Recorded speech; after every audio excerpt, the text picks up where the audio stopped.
श्री राजनाथ सिंह।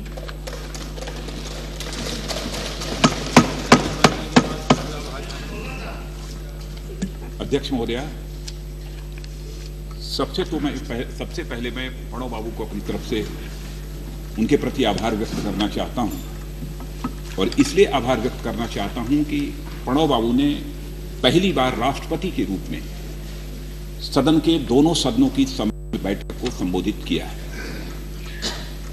आप भी जानती हैं, पूरा सदन भी इस सच्चाई को जानता है कि जब कभी भी राष्ट्रपति का अभिभाषण होता है, उस अभिभाषण से संसद भी और इस देश की जनता भी यही अपेक्षा रखती है कि निश्चित रूप से सरकार के कामकाज, सरकार का संकल्प, सरकार के वायदे, सरकार के इरादों का यह एक दस्तावेज है। और साथ ही साथ यह भी देश की जनता अपेक्षा रखती है कि यह जो अभिभाषण होगा, इस अभिभाषण में उस सरकार का लक्ष्य क्या है, वह सरकार करना क्या चाहती है, इसको जहां पर हाईलाइट किया जाएगा, वहीं पर सरकार इस अभिभाषण के माध्यम से अपनी वचनबद्धता, अपने संकल्प को भी प्रदर्शित करेगी। मैंने अक्षरशः पूरा भाषण सुना भी है राष्ट्रपति महोदय के माध्यम से और उसे पढ़ा भी है। मैं कह सकता हूं कि यह बजट घोर निराशाजनक, यह घोर निराशा पैदा करने वाला यह अभिभाषण है। और इतना ही नहीं, अभिभाषण के माध्यम से मैं यह कह सकता हूं कि समस्याओं से मुंह चुराने वाला यह अभिभाषण है। और इसके लिए मैं प्रणव बाबू को जिम्मेदार नहीं ठहराना चाहता। इसके लिए यदि कोई जिम्मेदार है तो यह कांग्रेस लेड यूपीए गवर्नमेंट उसके लिए जिम्मेदार है। यह इस जवाबदेही से यह नहीं बच सकती। मैं सुन रहा था अपने दो माननीय सदस्यों के भाषण को, वे भी मिस्टर चाको और हमारी माननीय सदस्य गिरिजा व्यास जी के भाषण को सुनने के बाद मैं ये कह सकता हूं, अध्यक्ष महोदय, क्या हम लोगों की चमड़ी इतनी मोटी हो गई है? क्या हम लोगों की संवेदना पूरी तरह से समाप्त हो गई है? क्या जनता के दर्द को और गरीबों के दर्द को, बेरोजगार नौजवानों के दर्द को हम नहीं समझते हैं? क्या पूरी ईमानदारी के साथ उस पर रिएक्ट करने में हमको संकोच होता है? आंकड़े प्रस्तुत किए जा रहे थे कि इस देश में कांग्रेस लेड यूपीए गवर्नमेंट आने के बाद गरीबी कितनी तेजी के साथ घटी है। यह बताया जा रहा था कि आगामी 10 वर्षों में कितने रोजगार के नए अवसर सृजित होंगे। मैं आंकड़ों में नहीं जाना चाहता अध्यक्ष महोदया, इतना ही मैं कहना चाहता हूं, गरीबों की गरीबी को, दर्द को यदि देखना है तो आंकड़ों में मत देखो, बल्कि गरीबों के गरीबी के दर्द को देखना है तो उनके आंखों में देखो। मैं याद दिलाना चाहता हूं, संसद को भी याद दिलाना चाहता हूं, पिछली बार का जो राष्ट्रपति महोदय का अभिभाषण था, उस अभिभाषण के पैरा 10 में इस बात की चर्चा की गई थी कि इस सरकार के सामने, यानी कांग्रेस लेड यूपीए गवर्नमेंट के समक्ष 5 प्रमुख चुनौतियां, और यह संकल्प भी उस अभिभाषण में व्यक्त किया गया था कि हम इन चुनौतियों का मुकाबला करेंगे और आगामी वर्ष में इस पर विजय प्राप्त करेंगे। कौन सी ऐसी 5 प्रमुख थी? लिवलीहुड की सिक्योरिटी, आजीविका की सुरक्षा, आर्थिक सुरक्षा, इकोनॉमिक सिक्योरिटी, पावर सिक्योरिटी, ऊर्जा की सुरक्षा, और इन्वायरमेंटल सिक्योरिटी, पर्यावरण के खतरे से सुरक्षा, और साथ ही साथ एक्सटर्नल एंड इंटरनल सिक्योरिटी। मैं देख रहा था कि इन 5 चुनौतियों की जो चर्चा पिछले अभिभाषण में की गई थी, इनमें अब तक क्या प्रगति हुई है। लेकिन मैं इसी नतीजे पर पहुंचा कि पहले से भी हालात ज्यादा बदतर हुए हैं। कोई इस दिशा में जो प्रगति होनी चाहिए वह प्रगति कोई नहीं हुई है। और मैं यहां पर इस बार के अभिभाषण के पैरा 10 का उल्लेख इसलिए करना चाहता हूं क्योंकि पहले मैं कृषि क्षेत्र और किसानों की बदहाली की चर्चा करना चाहता हूं। इस बार के अभिभाषण के पैरा 10 में लिखा है, इस सरकार ने अपनी प्रसन्नता का इजहार किया है। There is a reason for cheer on the agricultural front. The growth in agriculture and allied sectors during the 11th plan was 3.7% compared to 2.4% in the 10th plan. अध्यक्ष महोदय, अब तक तो मैं यह जानता था कि एग्रीकल्चर हो अथवा कोई भी सेक्टर हो, उसके ग्रोथ रेट की सामान्यतः यदि चर्चा अभिभाषणों में की गई है तो 5 ईयर प्लान को पैरामीटर नहीं माना गया है। 5 ईयर प्लान को कभी आधार नहीं माना गया है। लेकिन इस बार मैं समझता हूं कि अपनी कमजोरी को कवर अप करने के लिए, उसे छिपाने के लिए 5 ईयर प्लान का आंकड़ा इस प्रस्तुत किया गया है। क्या यह सच्चाई नहीं है? क्या यह सच्चाई नहीं है कि इस वर्ष 2012-2013 के वित्तीय वर्ष में एग्रीकल्चर की ग्रोथ रेट केवल 1.8%। और मैं यह भी बतलाना चाहता हूं कि the growth rate of agriculture का कंट्रीब्यूशन टोटल ग्रोथ रेट में जो है वह केवल 8% रह गया है। यह तो कृषि क्षेत्र की इतनी बदतर स्थिति है। हम यदि आंकड़े देना चाहें तो बहुत सारे आंकड़े दे सकते हैं, यह पक्ष भी आंकड़े दे सकता है, मैं भी आंकड़े दे सकता हूं, लेकिन उसकी मैं चर्चा नहीं करूंगा। कौन इस सच्चाई को नहीं जानता है कि प्रति महीने 70 किसान इस हिंदुस्तान में आत्महत्या करने को मजबूर हो रहे हैं। कौन नहीं जानता इस सच्चाई को? आंध्र प्रदेश का रहने वाला किसान अपने कर्ज की अदायगी के लिए अपनी किडनी बेचने का काम कर रहा है। कौन नहीं जानता इस सच्चाई को? अपनी इज्जत और असमत माताएं और बहनें किसानों के परिवार की बेच रही हैं कर्ज की अदायगी के लिए। मतलब कब तक इस प्रकार की आत्महत्याएं होती रहेंगी? क्या हम सरकार में बैठकर यही दावा करते रहेंगे कि कृषि के क्षेत्र में बड़ी तेजी के साथ प्रगति हो रही है, तेजी के साथ विकास हो रहा है, फूड ग्रेन का प्रोडक्शन, अनाज का उत्पादन तेजी के साथ बढ़ रहा है, और दावा तो यह किया जाता है कि अगर सारा विश्व ही, पूरा विश्व, सारा संसार यदि भारत के ऊपर आक्रमण कर दे तब भी भारत में जो किसान फूड ग्रेन पैदा करता है उसके आधार पर हम सारी चुनौतियों का मुकाबला कर सकते हैं, यह दावा किया जाता है। लेकिन हालात कितने बदतर हो चुके हैं। अब मैं उस बहुत विस्तार में नहीं जाना चाहता हूं, क्योंकि कृषि का विषय ऐसा है कि 2 घंटे 2.5 घंटे भी यदि बोला जाए तो यह कम होगा। लेकिन कौन नहीं जानता इस सच्चाई को? किसान को अपने उपज की उचित कीमत नहीं मिल पा रही है। कौन नहीं जानता इस सच्चाई को? जो किसान अपने फूड ग्रेन को बेचना चाहता है, खरीदने वाला कोई नहीं मिलता है। मिनिमम सपोर्ट प्राइस भले ही डिक्लेयर कर दिया है, लेकिन बिचौलिया आकर बीच में यदि 1300 रुपया पर क्विंटल की प्राइस है, उसे 700 और 800 रुपये में खरीदने का काम करता है। यह तो हालत है किसानों की। जबकि हम इस सच्चाई को जानते हैं कि भारत एक कृषि प्रधान देश है। यहां पर भारत को इंटेलेक्चुअल कैपिटल बनाने की बात तो अध्यक्ष महोदया की जाती है, लेकिन भारत में रहने वाले राजनेता शायद इस सच्चाई को नहीं समझते हैं कि भारत की सबसे बड़ी जनसंख्या जो 1 पैसे में लगी हुई है वह गांव में रहने वाले किसानों की वह जनसंख्या है। जब तक भारत का किसान खुशहाल नहीं होगा, जब तक भारत का गरीब खुशहाल नहीं होगा, तब तक दुनिया की कोई ताकत भारत को खुशहाल नहीं बना सकती है। भारत को यदि हम धनवान भारत बनाना चाहते हैं, भारत को हम दुनिया के विकसित देशों की कतार में यदि हम खड़ा करना चाहते हैं, एक ही चारा है कि हम पक्ष और विपक्ष दोनों मिलकर यह संकल्प करें कि भारत के कृषि क्षेत्र के विकास को हम केवल मामूली विकास करके संतुष्ट नहीं होंगे, बल्कि भारत को विश्व की कृषि राजधानी बनाएंगे, एग्रीकल्चरल कैपिटल भारत को हम बनाएंगे। तब मैं विश्वास के साथ कह सकता हूं यहां की गरीबी भी दूर होगी, बेरोजगारी भी दूर होगी। बेरोजगारी की बात मैं क्यों कर रहा हूं? आज भी टोटल वर्कफोर्स जो इस समय लगी हुई है, काम काज में, धंधों में जो लगी हुई है, मोर देन 50% वर्कफोर्स यदि कहीं पर लगी हुई है तो वह कृषि क्षेत्र में लगी हुई है। यानी रोजगार के नए अवसर भी अधिकतम सृजित किए जा सकते हैं। और मैं दावे के साथ कहता हूं, कृषि क्षेत्र के बारे में मैंने जो कुछ भी अध्ययन किया है कि सचमुच यदि कृषि क्षेत्र के ऊपर ध्यान दिया जाए तो इस देश को दुनिया की डेवलप्ड कंट्रीज में लाने के लिए 60%, 65% से अधिक रोजगार के नए अवसर सृजित किए जा सकते हैं केवल और केवल कृषि क्षेत्र में।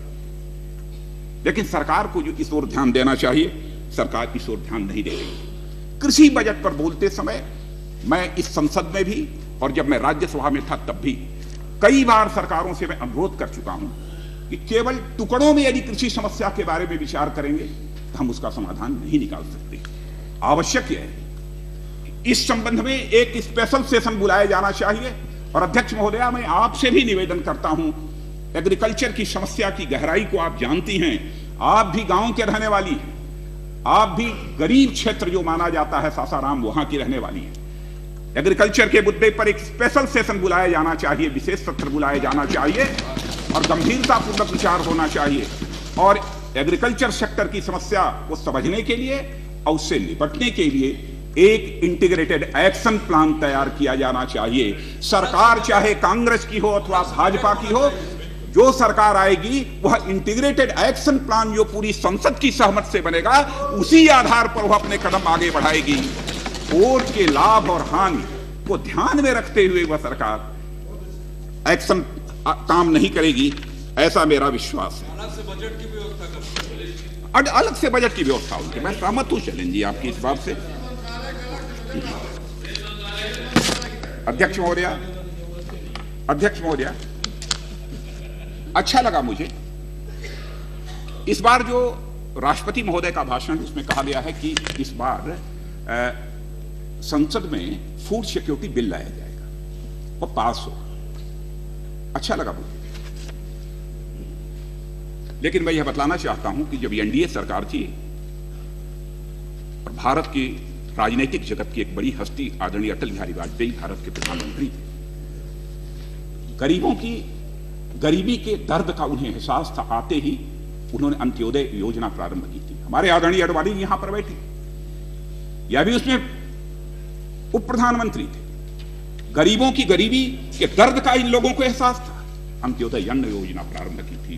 भारत के इतिहास में पहली बार गरीबों की गरीबी के दर्द को समझकर अंत्योदय अन्न योजना का प्रारंभ यदि किसी ने किया था तो हमारी उस समय की ये एनडीए सरकार ने किया था। 2 रुपया किलो गेहूं, 3 रुपया किलो चावल, वही करना चाहते हैं आप, करिए, स्वागत है। रिसोर्सेस कहां से आएंगे, क्या है, ये तो व्यवस्था आपको कर दी है, जो होगा सो होगा। गरीबों को अन्न मिले, इससे ज्यादा खुशी हमको कुछ नहीं हो सकती है। लेकिन यह भी याद दिलाना चाहता हूं, इस बार चूकिएगा मत, क्योंकि 2009 में जब यह सरकार यूपीए 2 आई थी एग्जिस्टेंस में, उस समय भी यह कहा गया था कि 100 दिनों के अंदर फूड सिक्योरिटी बिल लाया जाएगा और यह फूड सिक्योरिटी बिल संसद में पारित होगा। 2009 से आज 2013 चल रहा है। 4 वर्ष गरीबों के गरीबी के दर्द को दूर करने के लिए भी अभी मुझे लगता है कि क्या फुर्सत नहीं है, अथवा जो विल पावर चाहिए वो विल पावर नहीं है। क्यों नहीं होगा, कौन विरोध करेगा इसका? लेकिन सरकार उस बिल को नहीं ला पाई। याद दिलाना चाहता हूं, और आपको भी अध्यक्ष महोदय जानकारी होगी, एक छोटा सा राज्य है छत्तीसगढ़, बामुश्किल 2.5-3 करोड़ की जनसंख्या होगी रमेश जी, 2 करोड़ 20 लाख की जनसंख्या। कमाल किया है वहां के मुख्यमंत्री ने, डॉक्टर रमन सिंह जी, वहां पर जो उन्होंने खाद्य सुरक्षा को पूरी तरह से सुनिश्चित कर दिया है। और जाकर गांव में बैठे हुए किसी व्यक्ति से कोई पूछ सकता है, उसमें कोई भी धांधली नहीं कर सकता। पूरे सिस्टम को कंप्यूटराइज कर दिया है, बराबर उसकी चेकिंग होती है। और मैं समझता हूं कि सरकार को भी एक बार उस राज्य के द्वारा जो यह खाद्य सुरक्षा की योजना बनाई गई है उसे देखना चाहिए, उसे समझना चाहिए। लाइए बिल, हम स्वागत करते हैं, लेकिन मैं यह जानना चाहूंगा जरूर कि आप फूड सिक्योरिटी बिल तो ला रहे हैं, लेकिन क्या इस बात की भी आप गारंटी देंगे कि किसानों को उनके उपज की, उनके उत्पाद की उचित कीमत मिल जाएगी? क्या आप इस बात की भी गारंटी देंगे कि किसान के उपज की जो एमएसपी है, मिनिमम सपोर्ट प्राइस, उस मिनिमम सपोर्ट प्राइस पर किसान जितना भी अपना फूड ग्रेन बेचना चाहता है, सरकार खरीदने को तैयार है या नहीं, यह मैं जानना चाहूंगा। जब भी प्रधानमंत्री जी उत्तर देंगे तो मैं जानना चाहूंगा कि क्या वस्तु स्थिति है, ये हमारे प्रधानमंत्री जी उसको कर सकते हैं कि नहीं कर सकते। और मैं इतना कहना चाहूंगा कि यदि हमने इसको सुनिश्चित नहीं किया, स्थिति कितनी भयावह होगी। कानून और व्यवस्था की स्थिति इतनी बद से बदतर होगी। लोगों के गुस्से, आक्रोश, उनके जज्बात को हमने देखा है, जबकि दिल्ली में हजारों हजार की संख्या में भ्रष्टाचार के सवाल को लेकर, अन्य बहुत सारे सवालों को लेकर कैसे युवक बिना किसी के बुलाए टूट पड़ता है, केवल एक सूचना मात्र पर। यह देश का नौजवान कैसे अपने गुस्से का इजहार करता है, इसको हम लोगों ने प्रत्यक्ष अपनी आंखों से देखा है। इसीलिए मैं कहता हूं कि इन सब सारे महत्वपूर्ण विषयों की ओर विशेष ध्यान दिए जाने की आवश्यकता है। नहीं तो स्थिति इतनी भयावह हो जाएगी जो हम सभी लोगों के कल्पना के बाहर होगी। मुझे दुख है कि इस अभिभाषण में सूखे और ओले की चर्चा नहीं की गई है। गिरिजा जी, आपके राजस्थान में भी सूखे से भी प्रभावित है, ओला से भी प्रभावित है। हमारा उत्तर प्रदेश है, बिहार है, उड़ीसा है, पश्चिमी बंगाल है, महाराष्ट्र की स्थिति तो बहुत ही खराब है। बाधा पाला, ओला, ओला पाला, वो मैं कह चुका ओले पाले की। लेकिन इस संकट से किसानों को निजात दिलाने के लिए अथवा उन्हें राहत दिए जाने के लिए क्या होना चाहिए, इस ओर भी इस अभिभाषण में कोई चर्चा नहीं की गई। इसमें चर्चा की जानी चाहिए थी, क्योंकि यह तात्कालिक विषय है। अब जबकि हम इस सच्चाई को जानते हैं कि मौसम विभाग ने जो अपनी रिपोर्ट दी है कि 1972 के बाद सर्वाधिक कम वर्षा इस बार हुई, औसत से 23% कम वर्षा हुई है। और कम वर्षा की हकीकत इस एक उदाहरण से समझ आ सकती है। सतारा जिले में जो भूजल है इतना नीचे चला गया है, सतारा जिले के तालाबों का पानी और कुएं का पानी इतना गंदा हो चुका है, इतना कम पानी रह गया है कि अब लोगों को पानी पीने के लिए भी ढूंढना एक कठिन काम हो गया है। और महाराष्ट्र की हालत, गन्ना हो, हल्दी हो, केला हो, यह सब सारी फसल बर्बाद हो रही है।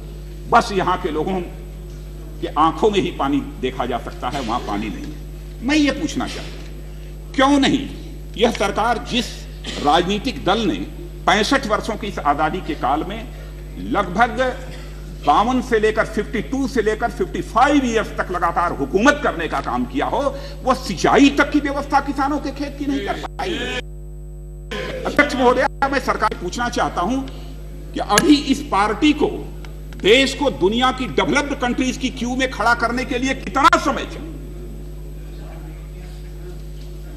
इस हिंदुस्तान की गरीबी और बेरोजगारी को दूर करने के लिए कांग्रेस पार्टी को अभी कितना समय चाहिए?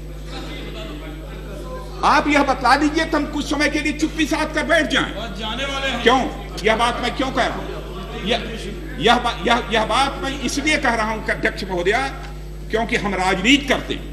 हम बैठ जाएंगे, बतला दीजिए टाइम बाउंड की 5 साल में, 6 साल में हम देश के हालात को सुधार देंगे, और नहीं सुधार पाए तो फिर हम सत्ता में आने की कभी कोशिश नहीं करेंगे।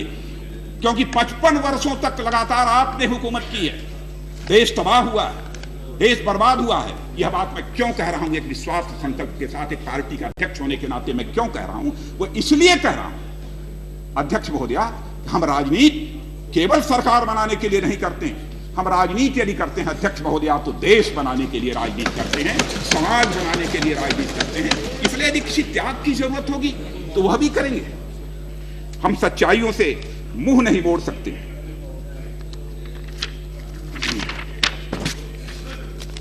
मैं जब सूखे की चर्चा कर रहा था तो मुझे आदरणीय अटल बिहारी वाजपेयी जी की जो इंटरलिंकिंग ऑफ रिवर्स की योजना थी, नदी जोड़ने की जो योजना थी, उसकी मुझे याद आ गई। 5 लाख करोड़ से शायद अधिक की वह योजना थी। और बड़ा से बड़ा वैज्ञानिक, केवल भारत का ही नहीं बल्कि विश्व के दूसरे देशों का वैज्ञानिक भी यह कहने लगा था कि यदि सारे हिंदुस्तान की जो नदियां हैं एक दूसरे से जोड़ दी जाएं, तो मैं समझता हूं कि सूखे की समस्या से हिंदुस्तान को काफी हद तक निजात मिल जाएगी। लोगों का यह कहना था, यह भी वैज्ञानिकों का यह कहना था कि इतना ही नहीं होगा, केवल सूखे से ही निजात नहीं मिलेगा, बल्कि जो ग्राउंड वाटर है, जो भूजल है, उसका भी स्तर अपने आप ऊपर उठ जाएगा। मैं अध्यक्ष महोदया ज्यादा नहीं कहूंगा, मैं जानता हूं इसे ठंडे बस्ते में इस सरकार ने डाल दिया है, लेकिन मैं आपके माध्यम से माननीय प्रधानमंत्री जी से विनम्रता पूर्वक अनुरोध करूंगा कि जब इस चर्चा का उत्तर देने के लिए जब वह खड़े हों तो कृपया यह बतलाएं कि इंटरलिंकिंग ऑफ रिवर्स की स्टेटस, इस समय स्टेटस रिपोर्ट क्या है, हम उसको जानना चाहते हैं। मुझे आश्चर्य होता है अध्यक्ष महोदया, जब कुछ ऐसे भी अर्थशास्त्री हैं जो कहते हैं कि शहरों में जो 32 रुपया 36 रुपया कमाते हैं वह गरीब नहीं है। नहीं, वो 32 रुपया है शहरों में और 26 रुपया है गांव में। गांव में जो 26 रुपया कमाते हैं वो गरीब नहीं है। श्रीमान अध्यक्ष महोदया, क्या हो गया है इस सरकार? मैं जानता हूं कि आप गरीबों के बीच रहती हैं, आपने गरीबों के दर्द को समझा। क्या सच है कि 32 रुपया कमाने वाला गरीब नहीं, 26 रुपया कमाने वाला गांव में गरीब नहीं? मैं बहुत कुछ बोल सकता हूं इस पर अध्यक्ष महोदया, क्योंकि समय की बाध्यता है, इसलिए मैं ज्यादा नहीं बोलूंगा। इतना ही मैं कहना चाहता हूं, भारत जैसे देश को यदि चलाना है तो भारत जैसे देश को चलाने के लिए केवल अर्थशास्त्री होना आवश्यक नहीं है, बल्कि भारत जैसे देश को चलाने के लिए यथार्थशास्त्री होना आवश्यक है। केवल अर्थशास्त्र के माध्यम से देश को नहीं चलाया जा सकता। देश को यदि चलाया जा सकता है तो यथार्थ शास्त्र के माध्यम से इस देश को चलाया जा सकता है। महंगाई, क्या क्रूर मजाक हो रहा है। मैंने नाम नहीं लेना चाहूंगा, क्योंकि हमारी सामान्यतः यह सोच रहती है कि किसी व्यक्ति का नाम न लिया जाए, और मैं पर्सनल अटैक भी किसी के ऊपर करने से बचता हूं। यदि कोई कभी गलती हो जाए तो उसे क्षमा करिएगा। एक कांग्रेस की बहुत प्रमुख नेता ने यह कहा कि यदि बिजली नहीं आ रही है, कम आ रही है, तो कम बिजली जलाओ। नहीं, अगर बिल नहीं देना तो नहीं, अच्छा, नहीं देना तो बिजली की अच्छा, नहीं, बिल नहीं देना, बिजली कम जलाओ। ये बिजली का बिल वह क्यों नहीं दे पा रहा है, इसके बारे में नहीं सोचा। मुझे लगता है कि कुछ दिनों में यह भी सरकार में बैठे हुए लोग कहना प्रारंभ कर देंगे, यदि महंगाई है तो तुम आधा पेट खाओ। ये तो पहले ही कहा हुआ है, पहले ही इनके एक मंत्री ने कहा, इसलिए लोग ज्यादा खा रहे हैं, इसलिए महंगाई। और आंकड़े की बात अध्यक्ष महोदया मैं बतलाता हूँ, आंकड़े की बात अध्यक्ष महोदया मैं बतलाता हूँ। होल प्राइस इंडेक्स की चर्चा की जाती है और कहा जाता है कि आप होल प्राइस इंडेक्स देखिए, महंगाई की ये कैसे महंगाई ये घट रही है। Wholesale price index, WPI। लेकिन सचमुच यदि देखना है महंगाई को तो WPI से मत देखिए, कंज्यूमर प्राइस इंडेक्स से देखिए, CPI से देखिए। नहीं, कंज्यूमर प्राइस इंडेक्स से देखा जाना चाहिए। लेकिन जहां तक मैं जानता हूं कि 2007 से लेकर 2013 तक के कभी भी rate of inflation double digit से कम नहीं रहा है। अब जाकर इधर जो आंकड़े आ रहे हैं शायद थोड़ा कम हुआ है। और CPI अभी 12 है ना, अब भी CPI अब भी 12% है। यह पहली बार इस सरकार के शासनकाल में ऐसा हुआ है कि ग्रोथ रेट ऑफ इन्फ्लेशन की हाफ रही है, आधा रही है।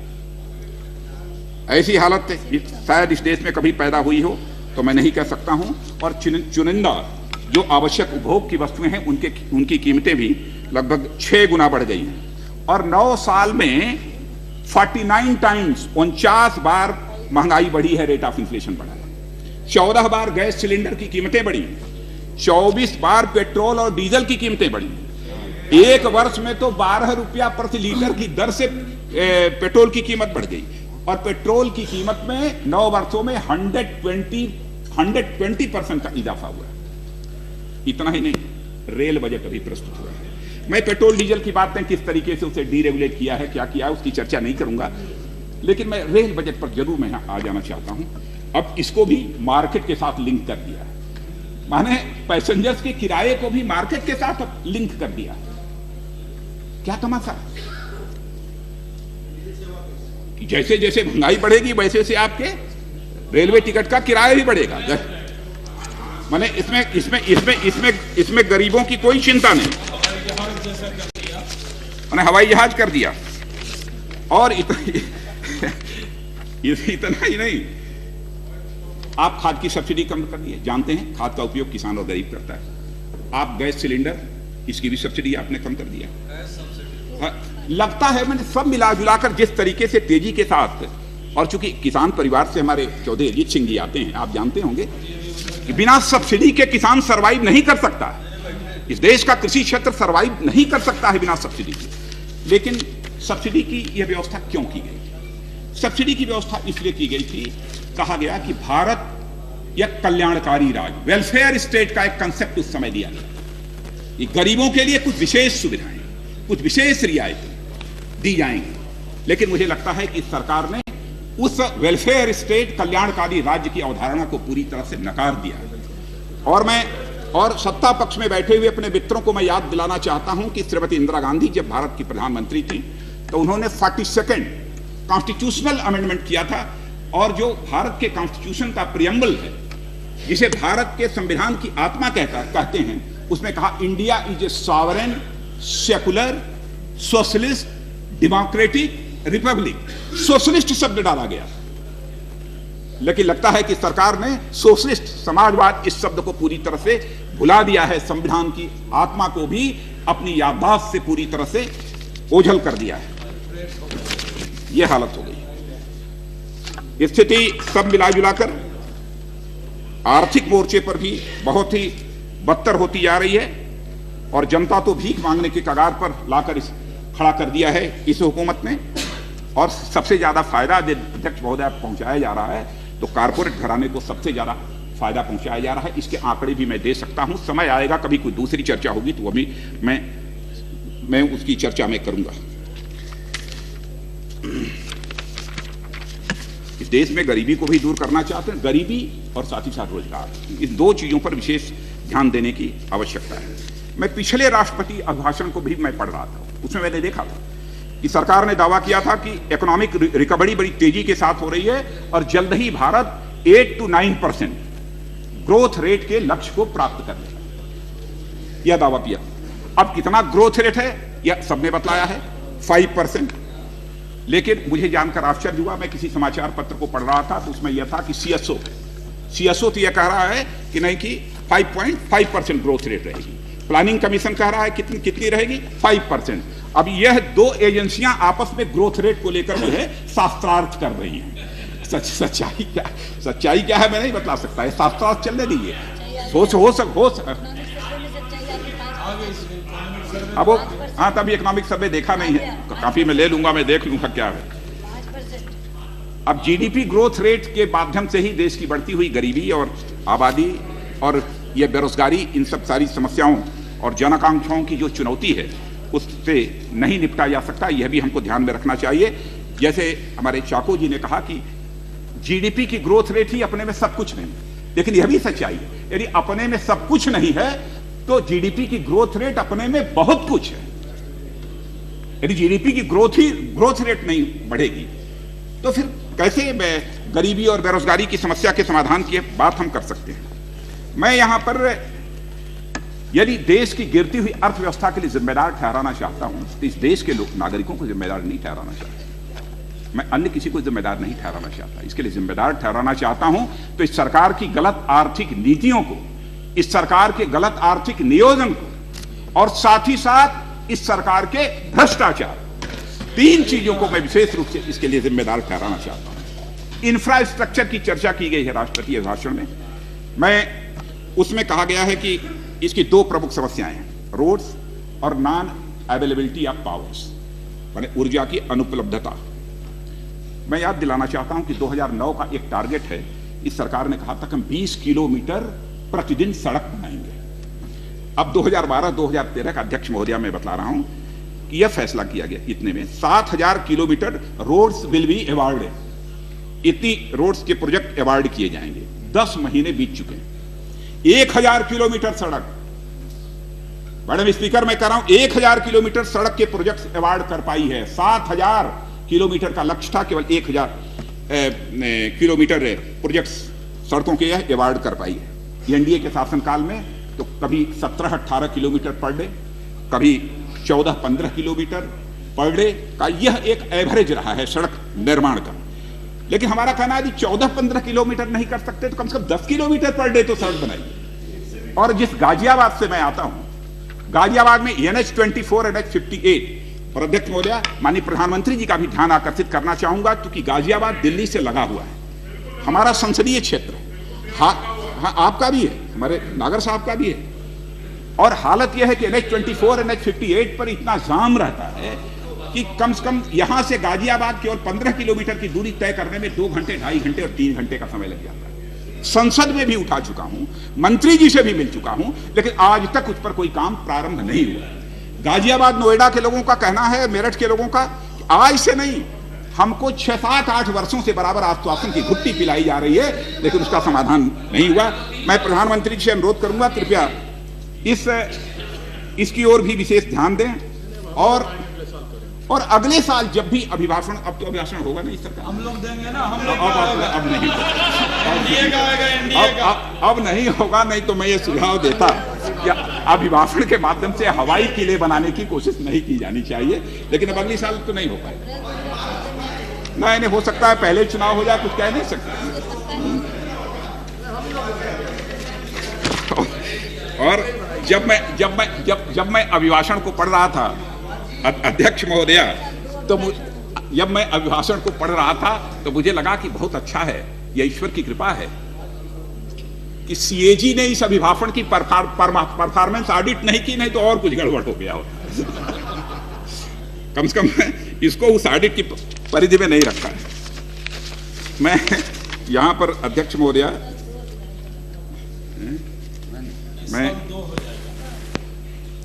मैं अध्यक्ष महोदया, यहाँ पर मैन्युफैक्चरिंग सेक्टर की आपसे मैं चर्चा कर रहा था। उसमें पिछली बार के भाषण में यह लक्ष्य रखा गया था कि 25% मैन्युफैक्चरिंग सेक्टर का ये जीडीपी में कंट्रीब्यूशन होगा, लेकिन आज जो कंट्रीब्यूशन है वो केवल 11 से लेकर 12% है। इसीलिए मैंने कहा ना कि पहले से भी हालात सभी क्षेत्रों में बहुत ज़्यादा बदतर हुए हैं।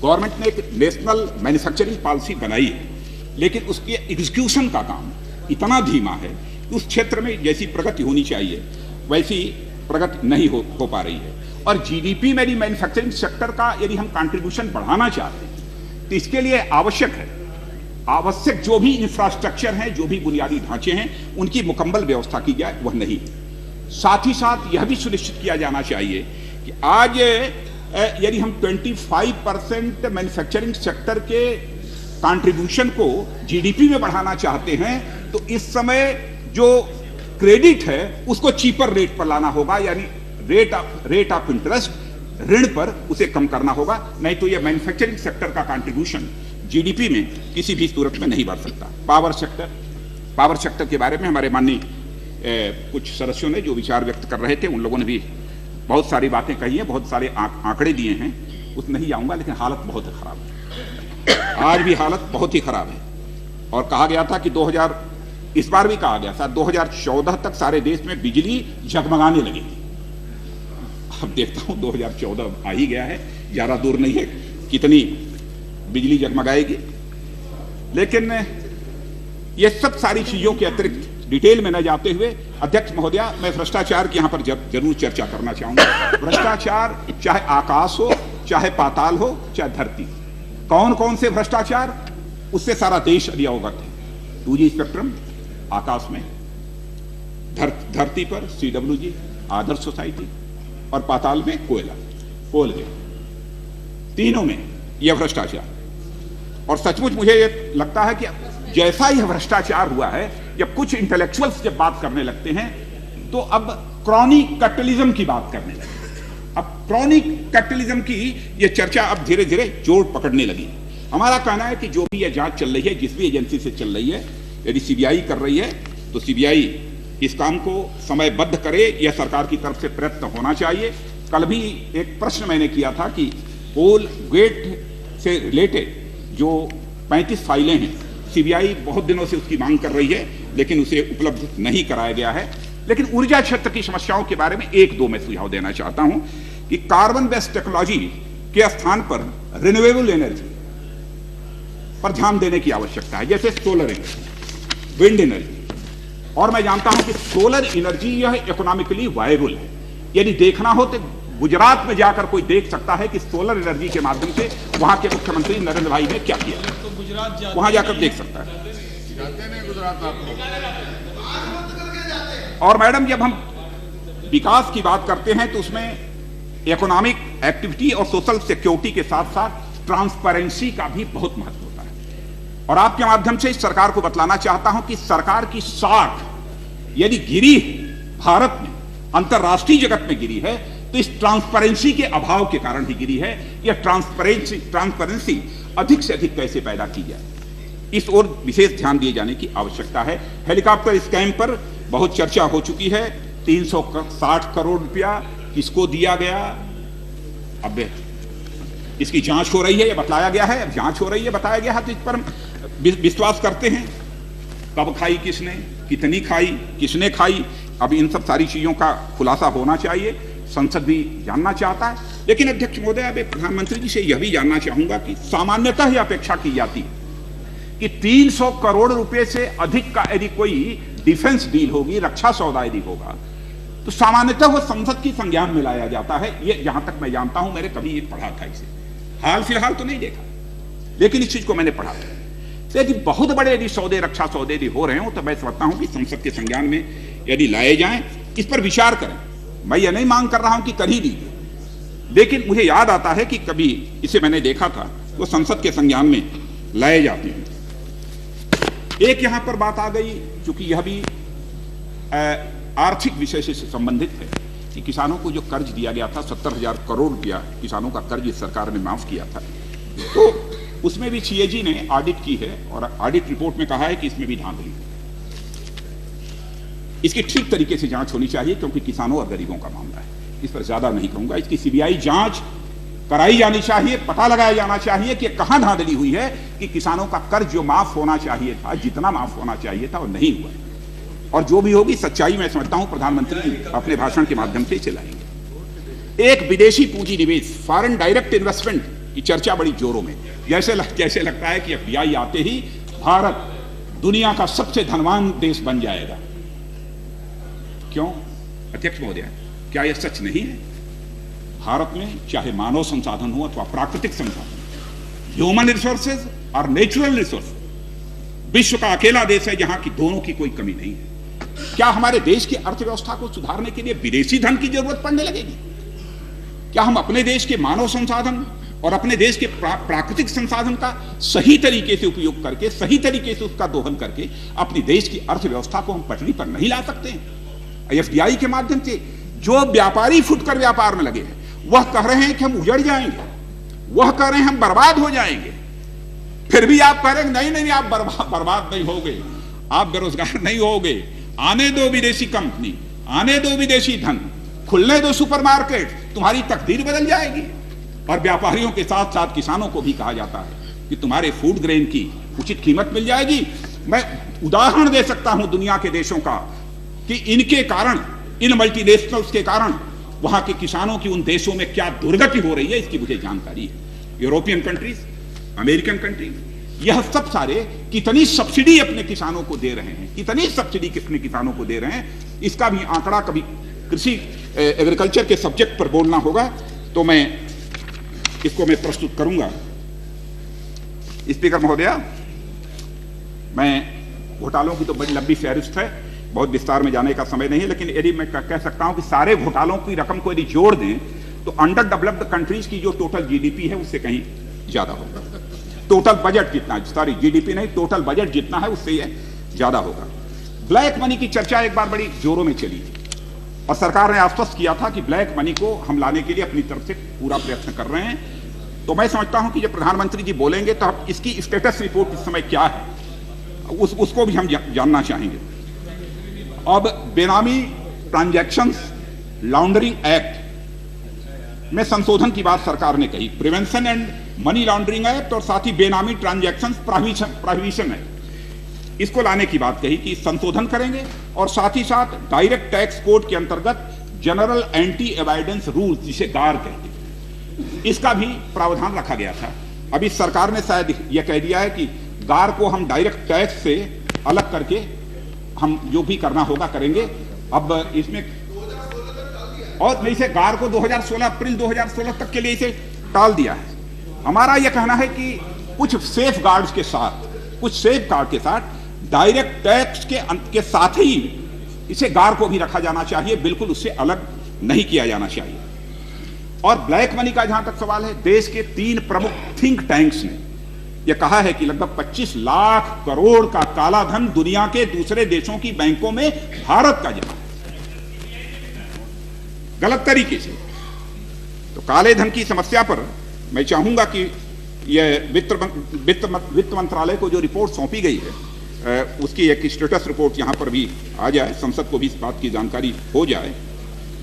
मैं यहां पर तेलंगाना राज्य की भी यहां पर चर्चा करना चाहता हूं कि तेलंगाना एक नया राज्य बनाने को लेकर यह आंदोलन बहुत लंबे समय से चल रहा है अध्यक्ष महोदया, लेकिन मैं देखता हूं तेलंगाना मुद्दे को लेकर आंदोलन करने वालों लोगों को तो यह सरकार क्रश करती है और बार बार आश्वासन भी देती है कि हम तेलंगाना राज्य बनाएंगे। भारतीय जनता पार्टी और अन्य कई राजनीतिक दल मैं जानता हूं कि पूरी तरह से तेलंगाना राज्य बनने के पक्षधर हैं। सरकार इस संबंध में जो भी कदम उठाएगी हम पूरी तरह से साथ हैं। और मैं यह भी कहना चाहता हूं, यदि यह सरकार तेलंगाना राज्य नहीं बना पाई तो भारतीय जनता पार्टी नेतृत्व की जिस दिन सरकार बनेगी कुछ महीनों के अंदर चुटकी बजाते हुए हम तेलंगाना राज्य बनाएंगे। मैं देश की सीमाओं की रक्षा करने वाले, मैं सेना के जवानों की, मैं यक्स सर्विसमैन की चर्चा करना चाहूंगा। वन रैंक वन पेंशन की एक डिमांड बहुत लंबे समय से चली आ रही है, लेकिन जिस हद तक वो पूरा होनी चाहिए वो नहीं हो पाई है। और मैं समझता हूं कि छोटी मोटी यदि कोई वृद्धि कर दी गई, छोटी मोटी यदि आर्थिक मदद दे दी गई तो उससे उनकी मांग यह पूरी नहीं होती, इस समस्या का कोई समाधान नहीं होता। मैं अपने पड़ोसी देशों की तरफ भी ध्यान आकर्षित करना चाहता हूं अध्यक्ष महोदया। हमारे पड़ोसी देश पाकिस्तान है, श्रीलंका है, चीन है, बर्मा है, तिब्बत है, सब बहुत, नेपाल है, ये सब सारे देश हैं। लेकिन मैं चीन की तरफ ध्यान आकर्षित करना चाहता हूं आपका। एक बार 5 वर्ष पहले मैंने संभवतः प्रधानमंत्री जी को एक पत्र भी लिखा था और कई बार अपने सार्वजनिक भाषणों में भी इस बात का मैंने उल्लेख किया था कि हम लोगों को इस बात की जानकारी प्राप्त हो रही है कि चाइना ब्रह्मपुत्र नदी, जो कि चाइना के लिए भी और भारत के लिए भी, बांग्लादेश के लिए भी लाइफ लाइन, उस पर डैम बना रहा है। सरकार ने उस समय तो कह दिया था कि नहीं कोई डैम नहीं बन रहा है। अब जबकि यह बात पूरी तय हो गई कि नहीं वो कुछ डैम बना चुका है और कुछ डैम बनाने का काम जारी है, तो सरकार ने कहा है कि अब इससे भारत को कोई खास नुकसान नहीं होने वाला। देखिए, नुकसान कितना होगा तो हम सब लोग जानते हैं, हमारे नॉर्थ ईस्ट के रहने वाले लोग इस सच्चाई को जानते हैं और इस डिटेल में भी मैं नहीं जाना चाहूंगा। लेकिन अध्यक्ष महोदया, माननीय प्रधानमंत्री जी से मैं यह अनुरोध करूंगा कि प्रधानमंत्री जी इसकी गंभीरता को यह सरकार समझे और साथ ही साथ यह बांग्लादेश का भी मामला है, अपने डिप्लोमेटिक स्किल का परिचय देते हुए, कूटनीतिक कुशलता का परिचय देते हुए यह सरकार एक इंटरनेशनल वाटर ट्रीटी और वह ट्रीपार्टाइट वाटर ट्रीटी पाकिस्तान, यह चाइना, भारत और बांग्लादेश के बीच करने का यह प्रयास करे। मैं यह अपेक्षा रखता हूं इस सरकार से, क्योंकि नॉर्थ ईस्ट सहित बांग्लादेश के ऊपर भी इसका एक प्रतिकूल असर पड़ेगा। मैं यहां पर चर्चा करना चाहूंगा तीस्ता जल बंटवारे का समझौता, और यह बांग्लादेश के साथ समझौता करने की तैयारी है। लेकिन मैं समझता हूं कि यदि आवश्यक हो प्रधानमंत्री जी तो अन्य दलों के साथ भी एक बार इस संबंध में परामर्श कर लें और उस पर कंसेंसस बनाने की कोशिश करें तो ज्यादा अच्छा होगा। चीन का खतरा बढ़ता जा रहा है। इसके पहले भी जब मैं बोला था थैंक्स मोशन पर, भाषण हमारा था, उस समय मैंने इस ओर ध्यान आकर्षित किया था। और मैं यह भी बतलाना चाहता हूं, पाकिस्तान और चीन के बीच काराकोरम जो यह राजमार्ग बना है, यह पाकिस्तान और चीन के बीच की यह दोस्ती यह कितनी तेजी के साथ बढ़ रही है, इसका भी मैं समझता हूं कि भारत सरकार को अच्छी तरह एहसास होगा। और यह काराकोरम राजमार्ग बनने से एक भारत, यह पाकिस्तान और चीन के बीच एक स्ट्रेटेजिक रिलेशन जितने पहले थे उससे कहीं ज्यादा मजबूत हुए हैं। इस ओर ध्यान देने की आवश्यकता है। गिलगिट बाल्टिस्तान में भी जो प्रोजेक्ट्स इस समय साझा प्रोजेक्ट जो पाकिस्तान और चीन के बन रहे हैं, उसके लिए सामान भी इसी राजमार्ग से ले जाने का होगा। और हमारा बस यही कहना है कि भारत के हितों की अनदेखी नहीं होनी चाहिए। सरकार इस ओर विशेष ध्यान दे। आतंकवाद के मुद्दे पर बहुत लोग अपने विचार व्यक्त करेंगे, लेकिन मैं जरूर कह सकता हूं यह पाक स्पॉन्सर्ड है। इस सच्चाई को मत नकारिए। शर्म शेख में जाकर आपको मैं समझता हूं प्रधानमंत्री जी, हम लोग जैसा सोचते हैं कि शायद यह कभी न कहते। जिस तरीके से जाकर हम लोगों ने पाकिस्तान के सामने अपना घुटना टेक दिया, नहीं होना चाहिए। दो टूक शब्दों में कहा जाना चाहिए, जब तक पाक स्पॉन्सर्ड आतंकवाद की गतिविधियां नहीं रुकेंगी, भारत पाकिस्तान के साथ कोई बातचीत नहीं करेगा। जो हैदराबाद का हादसा हुआ उसके बाद मैंने कहा था, पाकिस्तान और भारत के बीच जो level of diplomatic relation for the time being, कुछ समय के प्रोटेस्ट दर्ज कराने का यही तरीका होता है कि जो भारत और पाकिस्तान के बीच एक लेवल ऑफ डिप्लोमेटिक रिलेशन है, कुछ उसको स्केल डाउन कर दीजिए, कम कर दीजिए कुछ समय के लिए। और सीबीएम का प्रोसेस भी फॉर द टाइम बीइंग, मैं नहीं कहता हूं सदैव के लिए, प्रोटेस्ट दर्ज कराने के, for the time being confidence building measure का भी यह प्रोसेस रोक दीजिए। प्रभावी तरीके से विरोध दर्ज कराना है, नहीं तो और कोई तरीका नहीं हो सकता। हम आज तक जिस प्रभावी तरीके से अपना विरोध दर्ज कराना चाहिए, हम वही नहीं करा पाते हैं। इसलिए पाकिस्तान की अपनी पॉलिसी पर भी यह सरकार एक पुनर्विचार करे। और अभी पाकिस्तान ने तो ग्वादर पोर्ट का भी जो ऑपरेशनल राइट है वो अभी चीन को दे दिया है। मैं श्रीलंका की भी यहां पर चर्चा करना चाहता हूं अध्यक्ष महोदया। श्रीलंका के बारे में कहना चाहूंगा कि हम्बनटोटा कल्चरल रिलेशन है श्रीलंका के साथ भारत का, इस सच्चाई को भी हम अच्छी तरह जानते हैं। तो हम्बनटोटा पोर्ट का भी वो ये काम दे दिया है श्रीलंका ने चीन को। अब स्थिति कितनी भयावह है, इसलिए मैं केवल चर्चा कर दे रहा हूं, क्योंकि ऐसे विषयों पर बहुत संभल कर बोलना चाहूंगा। लेकिन मैं प्रधानमंत्री जी से निवेदन करूंगा कि यह भी बताने का संसद को यह कष्ट करें कि अभी श्रीलंका के राष्ट्रपति आए थे, तो एक उनके द्वारा आश्वासन दिया गया था कि हम श्रीलंका के संविधान में संशोधन करेंगे और डिवोल्यूशन ऑफ पावर, जो वहां पर तमिल मूल के रहने वाले लोग हैं, तमिल मूल के लोगों को हम आवश्यक सुरक्षा और सुविधा मुहैया कराएंगे और उन्हें हम कुछ राजनीतिक अधिकार भी देंगे। तो इस संबंध में श्रीलंका के राष्ट्रपति ने कुछ अपना कमिटमेंट किया है कि नहीं किया है, उसकी भी जानकारी मैं चाहूंगा कि जब वो उत्तर देने के लिए खड़े हों तो देने का कष्ट करें। और अफगानिस्तान का मुद्दा भी बहुत ही संवेदनशील है। अब 2014 के बाद अमेरिका और नाटो अपनी सारी सेनाओं को वापस करेगा, और हमें जब वह वापस करेगा तो स्थिति को संभालने की जरूरत पड़ेगी। लेकिन सबकी आंखें लगी हुई हैं, चीन की भी आंखें लगी हैं, पाकिस्तान की भी आंखें लगी हुई हैं। लेकिन अपने डिप्लोमेटिक स्किल का परिचय देते हुए जितना अधिकतम किया जा सकता हो वह किया जाना चाहिए, ताकि हमारे अफगानिस्तान के साथ रिश्ते यह बेहतर रहें, और रिश्ते बेहतर ही न हो बल्कि आगे भी और सुदृढ़ होते जाएं। लेकिन उस समय एक बहुत बड़ी चुनौती होगी यह इंटरनेशनल मिलिट्री के वापस होने के बाद, उसकी अभी से चिंता किए जाने की आवश्यकता है। और महोदया, पूरा अभिभाषण पढ़ने के बाद मैं ये कह सकता हूं कि इस अभिभाषण के माध्यम से इस सरकार ने अपना चुनावी मैदान सजाने की कोशिश की। लेकिन हमारा यह कहना है कि जो अभिभाषण होना चाहिए वो केवल चुनावी मैदान सजाने के लिए नहीं होना चाहिए, बल्कि देश का भविष्य बनाने के लिए होना चाहिए। और यह तो केवल चुनावी मैदान सजाने के लिए किया जा रहा है। और सब मिला जुला कर यदि मुझे कहना है तो मैं कह सकता हूं, इस सरकार के पास देश की समस्याओं, देश के समक्ष मौजूदा चुनौतियों से निपटने के लिए न तो दिशा है, न दृष्टि है, न संकल्प है और न इच्छा शक्ति है। इन्हीं शब्दों के साथ अध्यक्ष महोदया आपको धन्यवाद देते हुए अपना